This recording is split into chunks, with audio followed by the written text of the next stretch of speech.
All right, here we go, man. 3, 2, 1. Though he hasn't played for Pinkston High in a year, Jared Williams got the game ball from Thursday night's matchup with Molina. I'm Jason Whiteley, a senior reporter at WFAA Channel 8. Been in broadcasting exactly 20 years. Started in the fall of 1990. As soon as I got into TV news, the station had just gotten rid of all the typewriters, and that was in 1990. They had just bought some the old green monitors and the old PCs, and we used those forever. It wasn't until 1996 or 97, the station in Nashville where I was working finally got the internet. And you could only put 3 stories on the internet. That's all that our web page would allow us, 3 stories.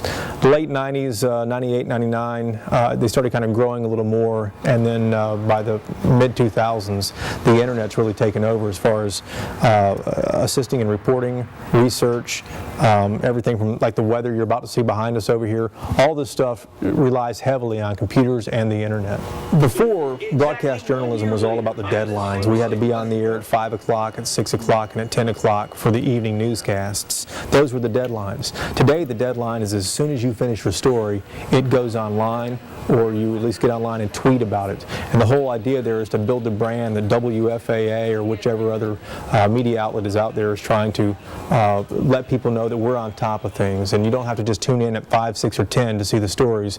We'll deliver it to you right now online or in social media with Twitter or Facebook or things like that. One of the biggest problems now is that everyone's writing online, either in blogs or Twitter or Facebook and things like that. One of the biggest challenges is for a professional journalist to go out there and confirm that any of this stuff happened, any of these rumors that might be true. And that's what takes a long time. One of the neat things is, though, is the interactivity between the audience now and broadcast journalists or print journalists. Because before, they'd either have to call you on the telephone or send you a letter about any type of story they saw at 5, 6, or 10. Now it's instantaneous. If they see a story or they see a tweet or they see something on Facebook or something online, they can email you back directly and say, hey, that was a good story, or hey, you were way off base on that, or hey, why don't you investigate this aspect of it? So it's much more interactive than it ever was before.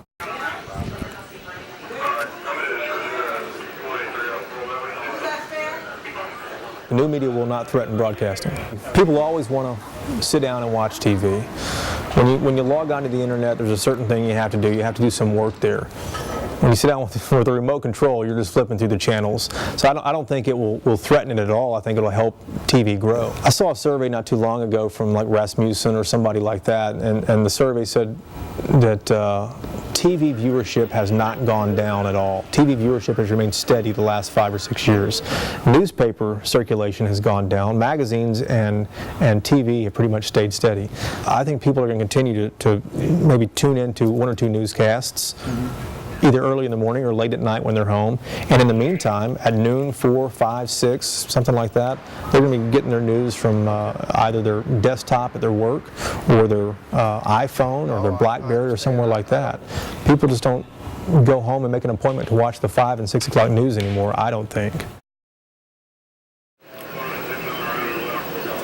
Right now, Pinkston's principal is offering support to Molina High. Both schools are struggling right now, including the young Pinkston player who made that head-to-head hit with DeAndre Preston.